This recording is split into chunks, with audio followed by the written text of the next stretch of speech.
All right, everyone, welcome back to today's episode of Words of the Wise. Today I have Chief Zempel from Sheboygan PD in Wisconsin, 23 years total in law enforcement. He teaches police leadership and supervision courses on resilience and emotional intelligence. So I'm really looking forward to this conversation. Welcome to the show, Chief Zempel.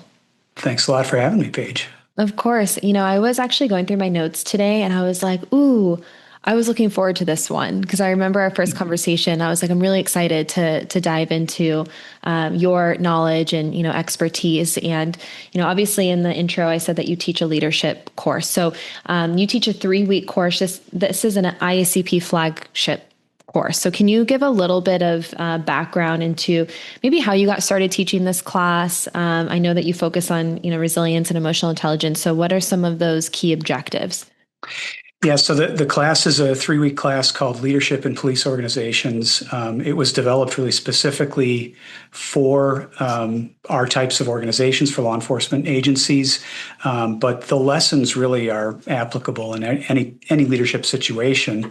It's just nice to have kind of familiar examples for students to rely on. And across the 3 weeks, there's all different types of leadership theories and psychology that's covered, but there are sections that are specifically about resilience and how to deal with stress, and especially as a leader, how we handle stress and how we model that stress and resilience for the people that we're responsible for leading, and set a good example of self-care and all those things. And then there's also a section on emotional intelligence, which has, I think, really become sort of the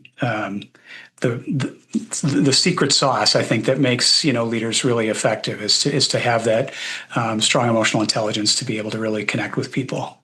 Yeah, thank you. And, I'm kind of excited to dive into each section. Obviously, we don't have enough time on this podcast to go through an entire 3-week course, but I do want to start with leadership. What are some of those qualities and actions that you think make a good leader? Yeah, so in the course, we talk about research that Kouzes and Posner have done for decades about this. The questions, or I should say the answers, have been stable for over like 40 years, that when people talk about the characteristics that make a good leader, it's been the same. We're always kind of looking for those same things. And number one is always honesty.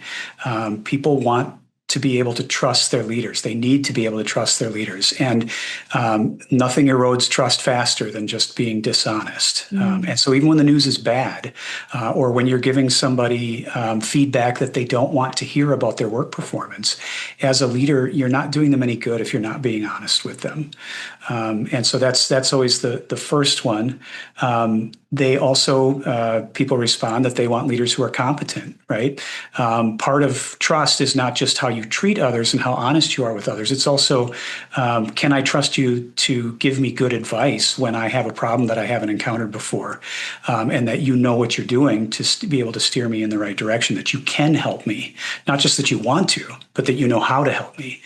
So those are usually the two main characteristics. And then people want someone who is encouraging, who's a coach and a mentor, and who kind of lifts them up and makes them feel good about what they're doing. And then forward-looking is the last characteristic that's common, and that's someone who has a vision and is able to communicate that about what it is that we're trying to accomplish together. Wow, I love that. Thank you for breaking those down. Yeah. And you said earlier that you're also trying to teach leadership self-care and being able to model stress management for their organization. So we Yes. know that leaders take care of themselves last, right? You're so focused on taking care of everybody else. How do you teach, leaders or aspiring leaders to have that self-care and that management so that they can be the best leaders for their organization and they can have those qualities that we just talked about? Sure. I think everyone that's worked in law enforcement has an example of a bad leadership experience where, they responded to something, it was like a major incident, and the boss that showed up there was out of control. Like they were not in control of their emotions. They did not, maybe they were super anxious because they didn't feel competent handling it. And so the way that they behaved and the way that they treated everybody just brought everybody else's anxiety level way up as well. And in fact, some of my friends and colleagues here who are in our administration basically point to those experiences as the turning point for them to decide that they wanted to put in and apply to be a supervisor, because they saw the way that those sergeants were behaving and said, we need better, right?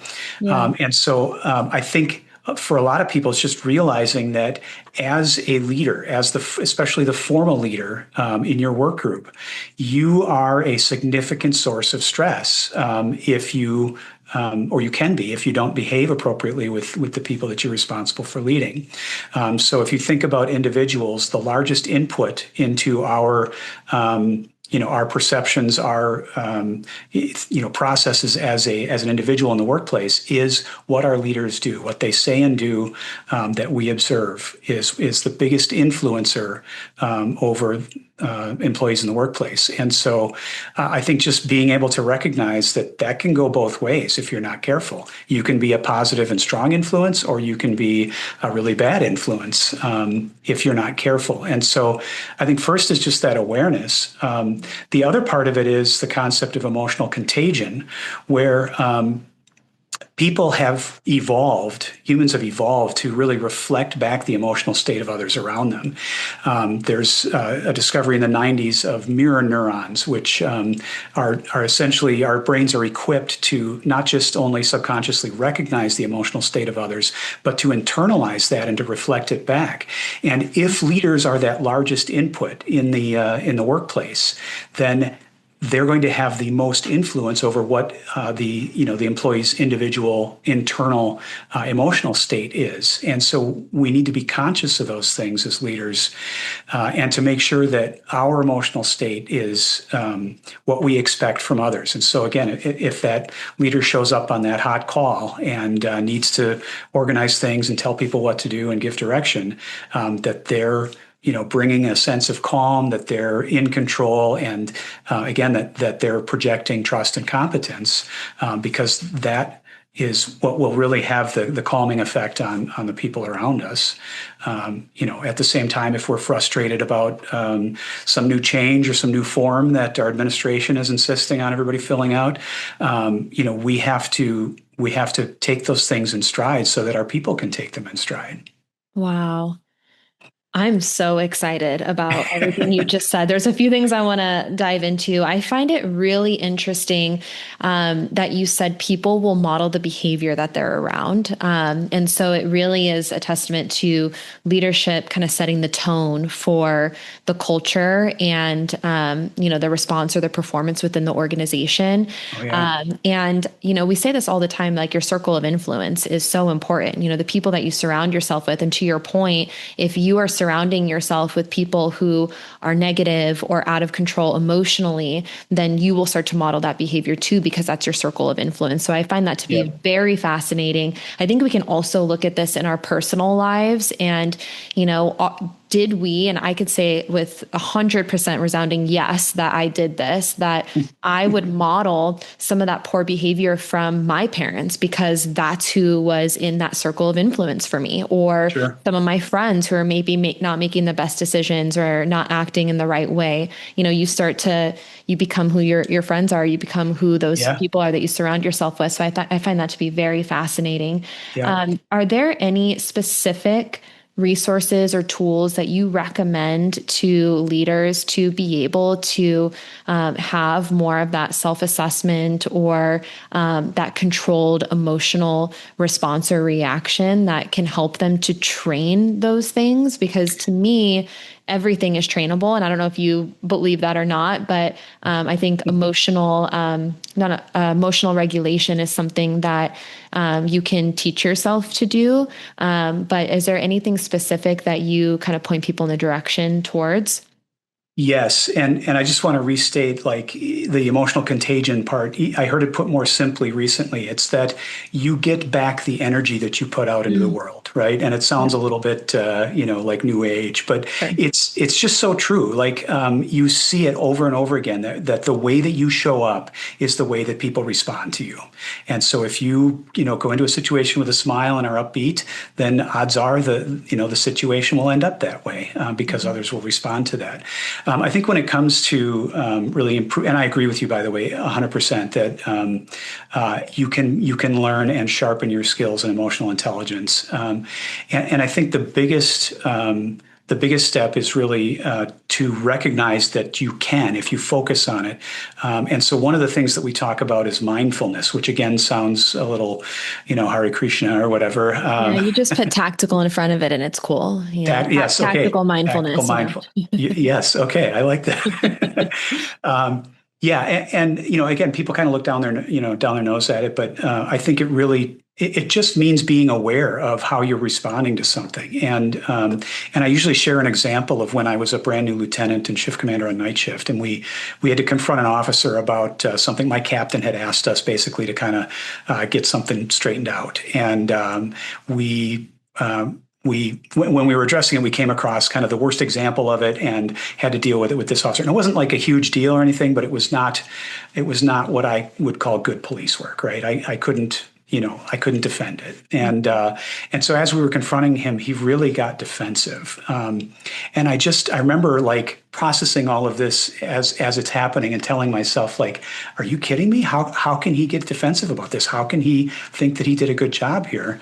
And then I could feel, so when I like am getting upset, I'm like this big red beacon here, there's really no hiding it. Mm-hmm. My whole head turns red. And so I could feel myself getting flush, and I thought, okay, it's not going to do anybody any good to respond in that state. And so I gave myself, a moment to kind of breathe and really just to kind of let him run out of steam, right? Because one of the worst things you can do is to not, and I'll talk more about this too, is to cut someone off who's upset about something, right? And because that's unvalidating, right? How effective is it for someone to be told that they're wrong about how they feel, right? Like when you tell someone, hey, just calm down, right? Like, does this work in your relationships at home? Not very effective, right? It's because you're telling that person they're wrong to feel the way that they feel. And instead, if you can step back and, so this is something David Caruso talks about as cognitive empathy, basically at a sort of a cerebral level, to look at somebody's emotional response to something and say, well, I guess it's reasonable that they feel that way, right? That emotional response they're having is not unreasonable. I wouldn't necessarily respond that way in this situation. I don't have to feel that way now, but I can at least see it as a valid emotional response. Mm-hmm. And so in the moment with this officer, I thought, well, okay, he's upset because he thinks he's being picked on and he's being confronted about something and, being singled out, basically. And so after he kind of ran out of steam and I breathed for a second, I said, hey, I can understand why you're upset about this, that you feel like, we're picking on you. But, the captain asked us to do this, and this is something that we're going to be talking about with everybody. You just happen to be the first example that really stood out as one that we needed to address. And so that's why we're talking to you first. And just that, but then I said, but I can't excuse this, right? We can't accept this action, right? We need better from you. And that changed his whole demeanor. And he actually ended up disclosing some things to us that I think he wouldn't have otherwise told us. Happens to be a veteran and was struggling with some things and talking to a doctor about, some of those things that he was struggling with. And so he was willing to share that with us. I think because instead of, being doubling down on the confrontational aspect of it, where he is being defensive, and then for us to become defensive in confronting him, that just, leads to that mutual escalation. Instead, just simply validating his emotional response and saying, hey, I understand why you're upset, just completely changed the tone. And we see that over and over again, right? We train cops to do that, to say, hey, when somebody's upset on the street, just you tell them, hey, if you speak to that, if you say, I understand why you're upset, a lot of times they will, respond much more favorably after that because you validated that emotional response. Yeah. I have had in my personal relationships plenty of these conversations. And so I think everyone can relate to that in their personal and professional lives. And I love that you said understanding that just because you wouldn't have that response doesn't mean that it's not impactful to somebody else just because someone's not like you. And I think sometimes we lead from a place of like, well, I wouldn't do it that way, or that wouldn't affect me. So why are other people, acting in these ways or responding in these ways? And I think we have to step outside of ourselves and realize what you said is that everyone has different life experiences. Everyone has different things that they've gone through that are going to affect how they show up in the world, and it's our job to try to identify that so that we can be effective communicators. And I've had to learn this the hard way. Like I was always very judgmental. I was always like, if it doesn't affect me, then it's not impactful. And I have to understand that that's absolutely not true. And I was just speaking to, I'm expanding my team, and I was doing interviews, and I was talking to a gentleman who used to be a firefighter, and he left. And this goes back to what you were saying about the source of stress. He actually left the organization because of the stress and the culture, which was an interesting conversation because it's everything that we talk about on here, but to hear it from his perspective was interesting. But he said that there was a lot of hazing and unnecessary bullying that was going on within the organization. Yeah. And he said that he was punched in the stomach by an individual in front of everybody. And he said, listen, like, obviously that did happen to me. He's like, I don't want to play the victim, although like that did happen. He's like, but one of my thoughts was, what is that guy going through? And while to your point, you can't excuse that behavior. Like you can't go around assaulting people or punching people or, bullying or hazing people. It's something that should not be accepted within an organization. Right. But if you can remove the behavior from the person and you can say, hey, like what's going on beneath the surface? Can we have those conversations and try to understand, where this person is hurting, where that source of anger comes from? And then can we have those effective conversations? And then can we provide resources on the back end that can help? And so it was an interesting conversation that I think really kind of falls in line with what you're saying is like, hey, like, not excusable, right? But like what's going on and how do we identify that? I also think it's a reflection of how important effective ethical leadership is, right? And how important it is for leaders to really model the behaviors that they expect from people. Because I'm guessing that this wasn't the first time that somebody got punched in the stomach, and that hazing had been tolerated by this organization for a long time. And that legacy of leadership, that institutional inertia, can be really hard to overcome because we grow up learning from the leaders that we observe and assume that that's the way that things are supposed to be. And so it just again, I think highlights the importance of making sure that we're treating people the way that we expect them to treat others. Yeah. My last question kind of on the leadership topic is, you said that on one end, we want to have these qualities of a leader, honesty to build trust, competency, kind of that coaching, mentorship role, forward thinking, having a vision. You also want someone who's going to model behavior and they have to take care of themselves in order to, be able to do that and have that self-assessment. So chicken or egg, which comes first? Do you mean self-care or modeling behavior, or what? So is it like you have to have self-care first in order to model these behaviors and, be able to set the tone, or can you set the tone and then self-care comes later? What, chicken or egg? Oh gosh. That's a hard one. Question. I know. I think you have to be taking care of yourself first, right? I think the analogy that I really like is you can't pour from a leaky pitcher, right? Or an empty pitcher either. And I think there are a lot of things, especially in executive leadership, there's just so much competition for our attention and energy. And it's easy to shuffle ourselves to the end of the list. And I think there's two ways to look at it. One is that you have to still have those things that recharge your batteries, right?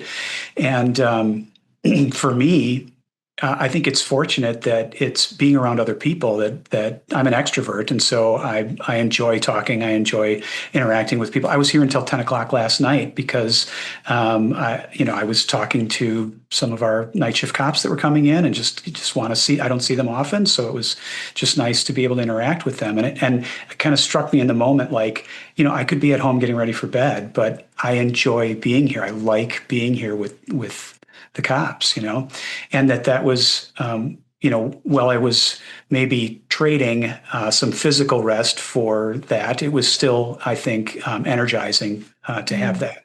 I think that, obviously that's not true of everyone. Some people are drained by being around other people and need to recharge their batteries in other ways. And I don't think it really matters in the long run. I think you just have to be conscious of where your energy levels are at, and then find ways to recharge it.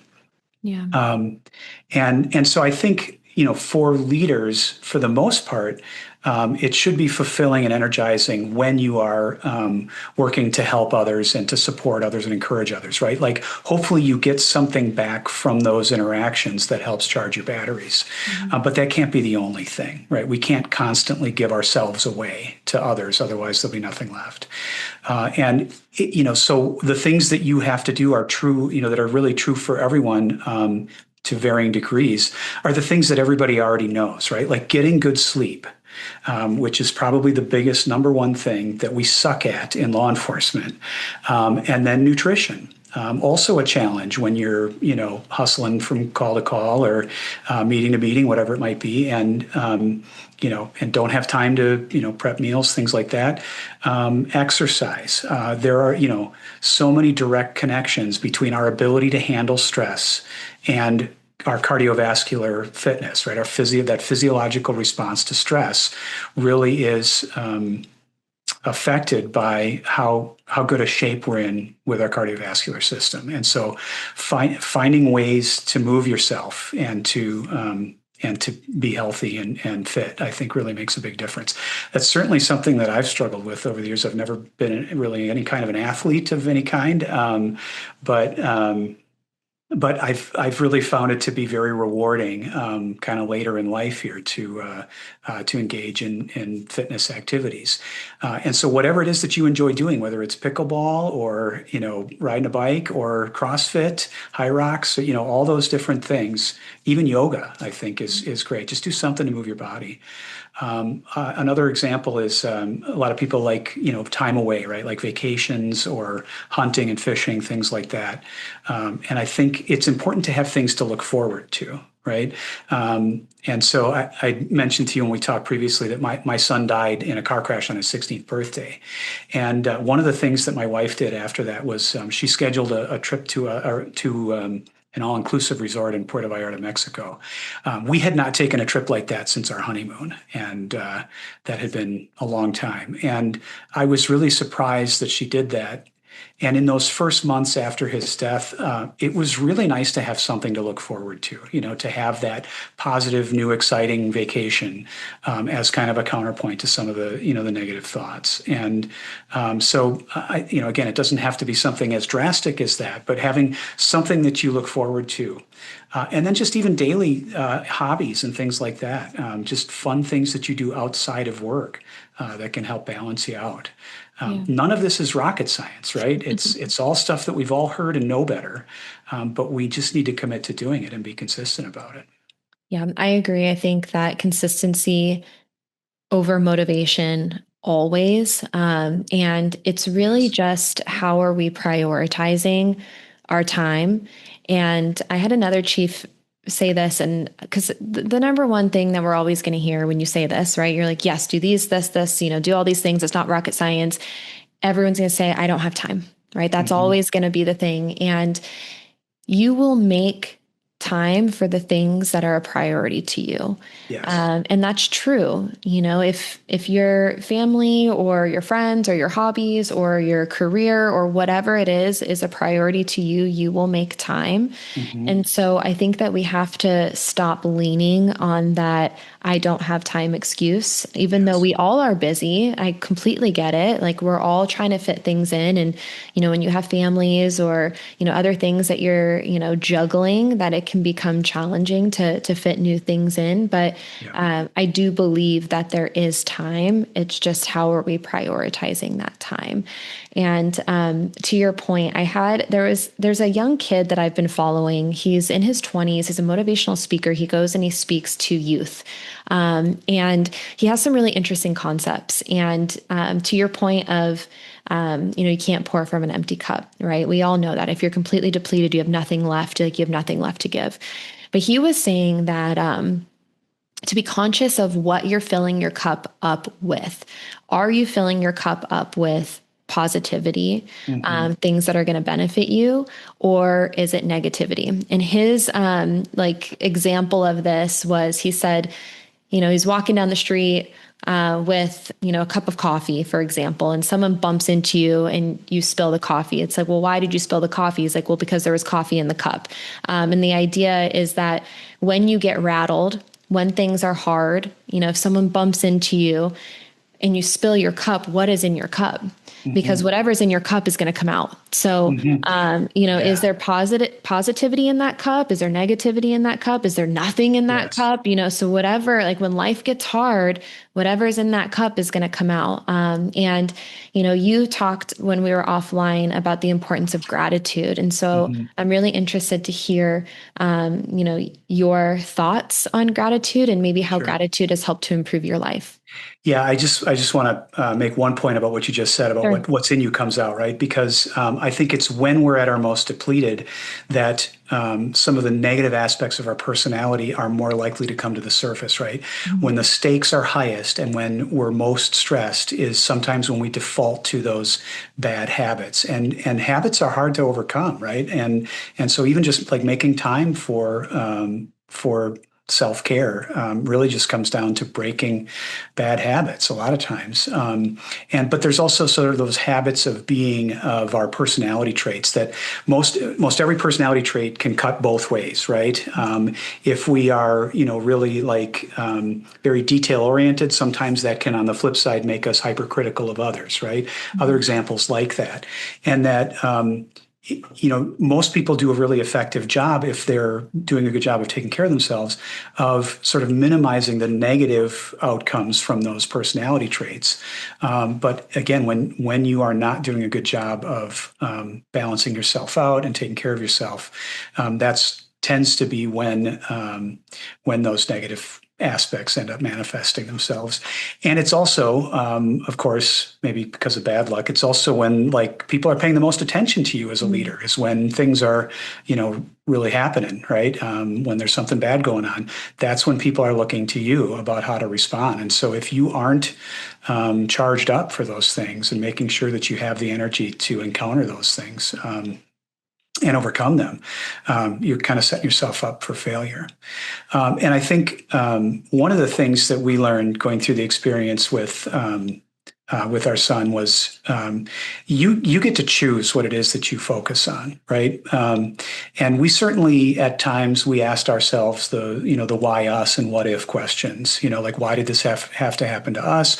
What if the situation had been different? Would he have been able to avoid the accident? And I think that that's reasonable and healthy, right? That everybody sort of mourns and goes through that grief process that way. But you don't have to stay there. It's a choice that you get to make, and I think you're in control of it much more than we give ourselves credit for. And so for us, fortunately, we are in. We've been in Sheboygan for a long time, and have a lot of. I grew up here, so we have a lot of support structure and friends and family, and then also the way that the people from my agency supported us through that process was just so amazing. Just the people that I would not have expected who went out of their way really to check on us, to support us, to make us meals, all those things, to drive us places, even just to come and have a conversation with us.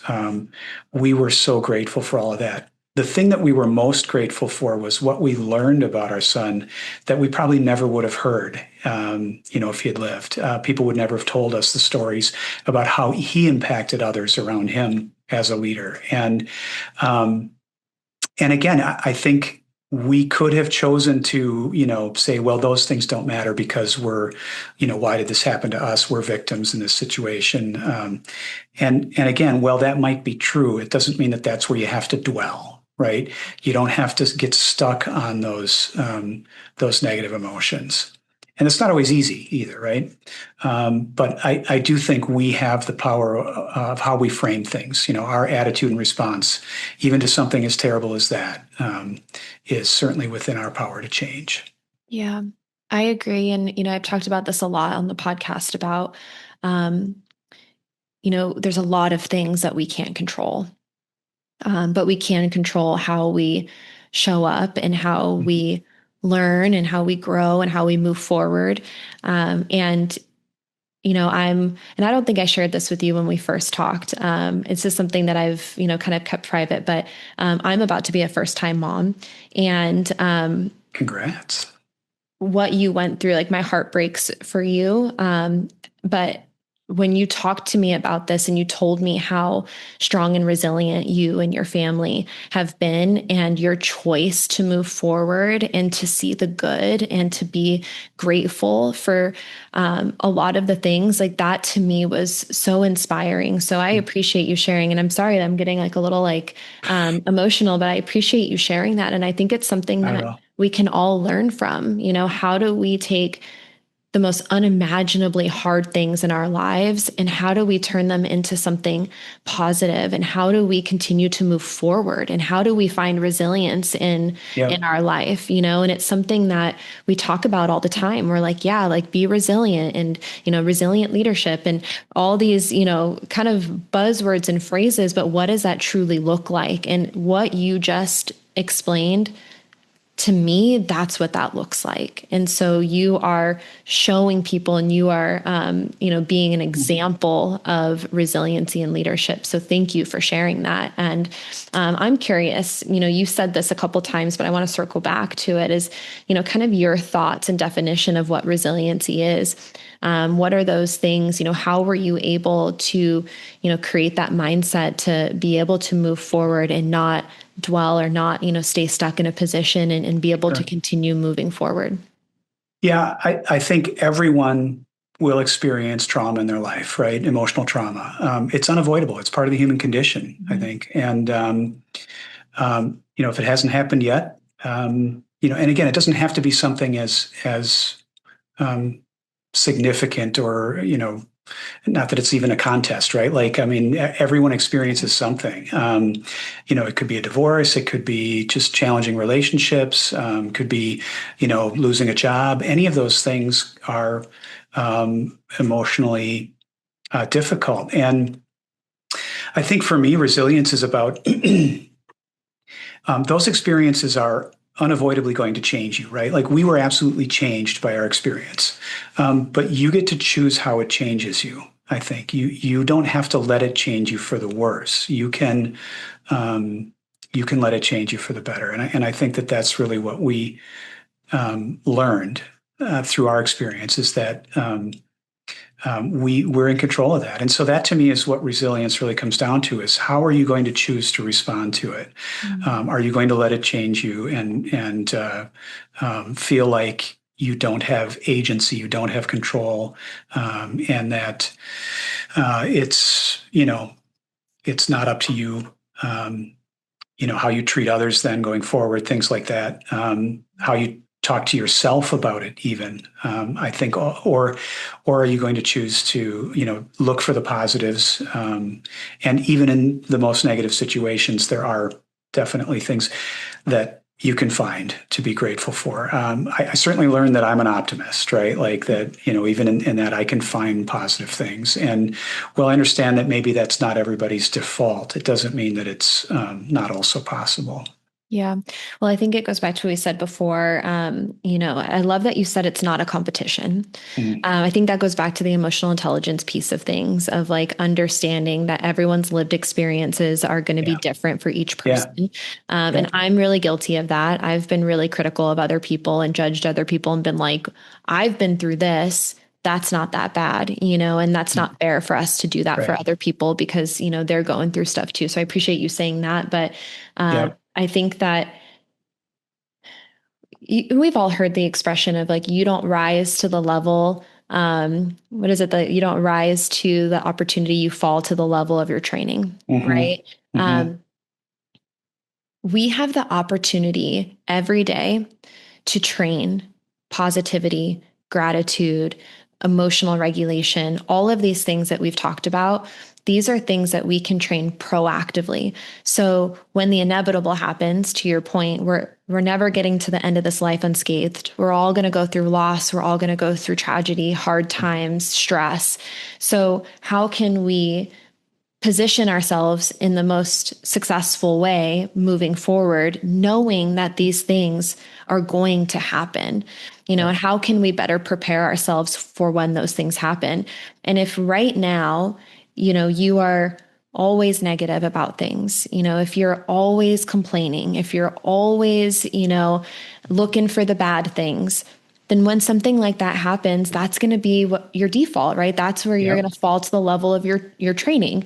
And Yes. so can we train ourselves starting today to start, and it could be something so small, Yeah. maybe it is, and I've talked about this before, and again, maybe it goes to the woo, that you said, but I'm a really big fan of mindset training. I'm a really big fan of training gratitude. Hmm. Our brains are wired to look for the negatives. And it goes back to like back in the day, like we're designed to look for threats.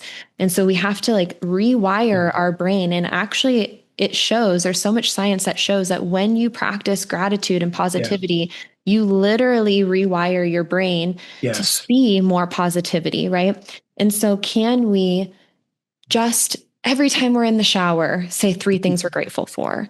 Hmm. Maybe on your commute to work, maybe on your drive home from work. Can there be Yeah. one time during your day where you make a habit to train positivity? And then that becomes easier. Then you start to see more positive things present Yeah. themselves, in the world. And then we're better positioned when things happen that are really hard to be able to fall back on that. Yeah. So I think, first of all, modern psychology backs this up 100%, Mhm. right? That it Yep. really is about developing habits of mind. That Hmm. we develop habits of mind just the same way that we do developing action habits or behavioral habits. And that if we are constantly, like you say, constantly dwelling on negative things, that becomes our default. And so can we choose to build better habits? And there's two tools. One that I just came across recently, one of my captains shared with me a book called The No Complaining Rule. And basically what you're describing is the no complaining rule, where instead of, again, so many of our default positions is to complain about things, right?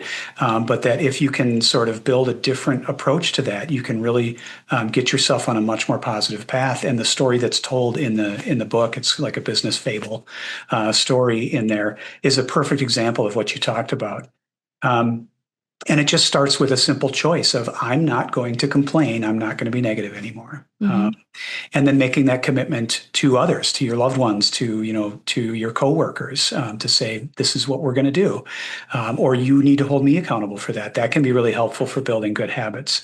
Another example of it is I'm sure there's some Jocko Willink fans amongst your listeners, and are you familiar with Jocko? I don't think so. So he's a former Navy SEAL commander, and he and Leif Babin wrote a couple of leadership books.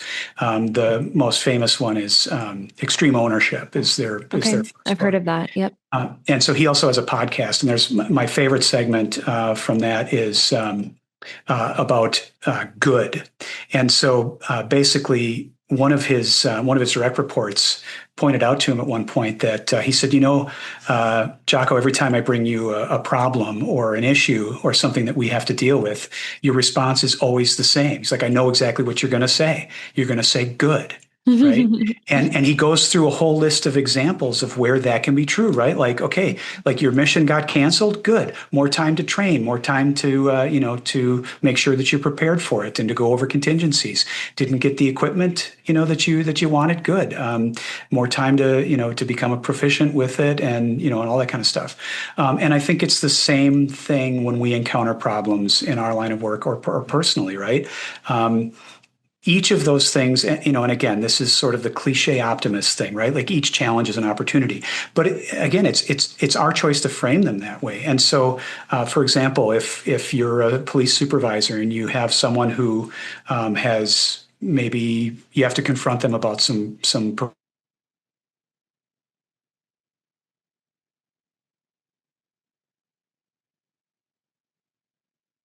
issues. That's good. It's an opportunity to really get them on the right path and to help them succeed. And it's easy to It's easy, again, I think to look at those things like, oh, geez, here we go again with this person. Here we go. I got to deal with that. But again, it's our choice how we frame those. And I think Jocko just does such a great job of, just using that. Okay, good. And then if you can say that, you can take that next step and say, why is it good, right? What is it that this really means? Um,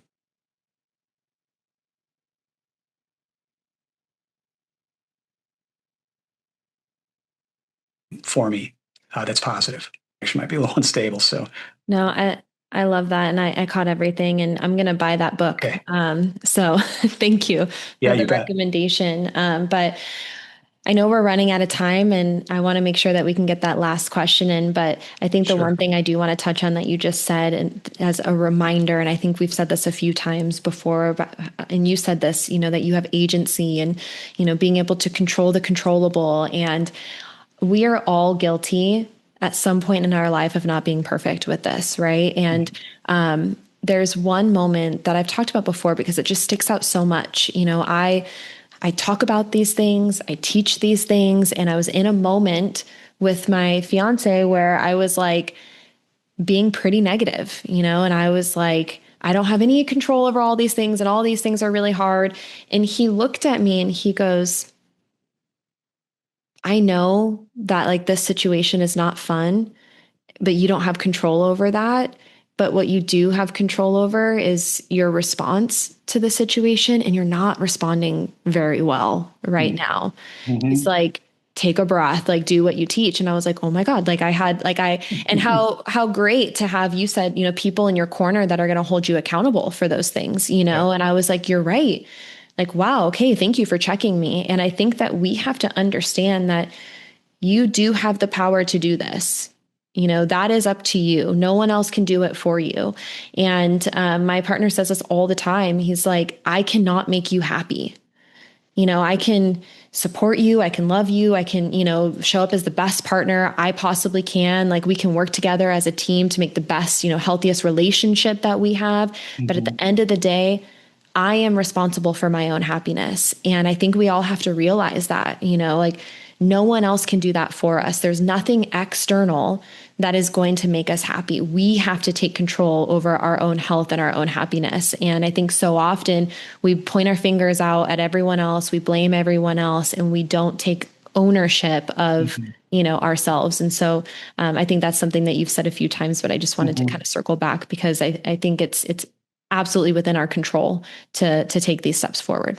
I think one of the caveats that's important to mention is that sometimes it's those closest, longest relationships that are the toughest to really apply this to because, again, those habits of being and habits of mind also spill over to our habits of interaction with specific people, Mhm. right? Mhm. And that the way that we respond to each other is built on habit as well. And so sometimes, I mean, I can just tell you personally, like my wife and I are very different people, which I think is great in most cases. In some cases, it creates friction, right? And because we've been together now for almost 30, well, yeah, over 30 years, it's some of those old habits die hard. Right. Mhm.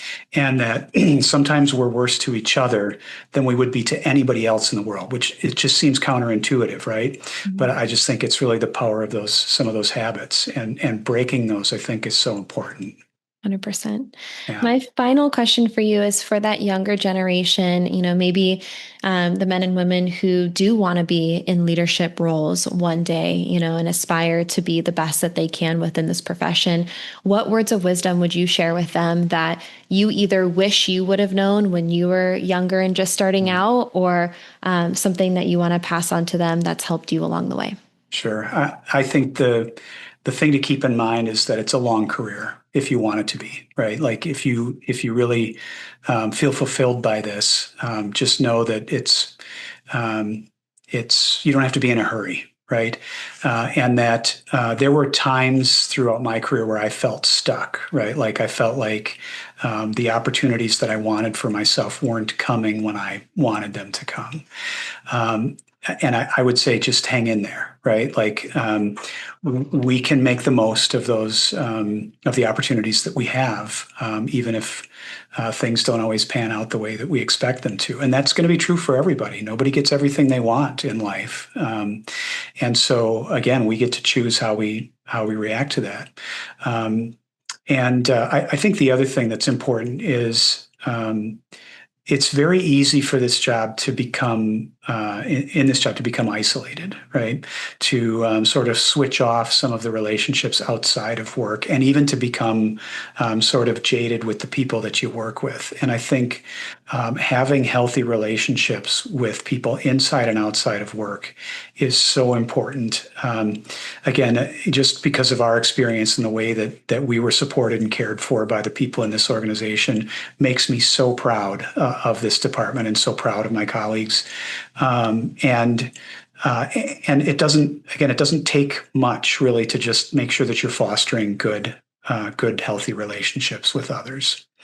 Because those things, again, those come back to you. You know, we're all going to need support at one time or another. And if we've shut people off and switched off some of those relationships, when you need them, it's much, much harder than to be able to have those to rely on.